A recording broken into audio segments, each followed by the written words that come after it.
alon.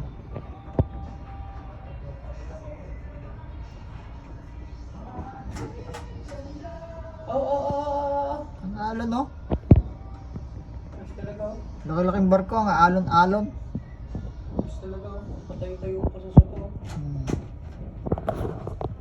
Tingin o, boss. Tulog ka na? Punta tayo prowa ngayon. So checkin natin yung ulit yung bituin. Baka natagas na naman. Puno na daw. Nagalan daw sa bridge, boss. Tara na.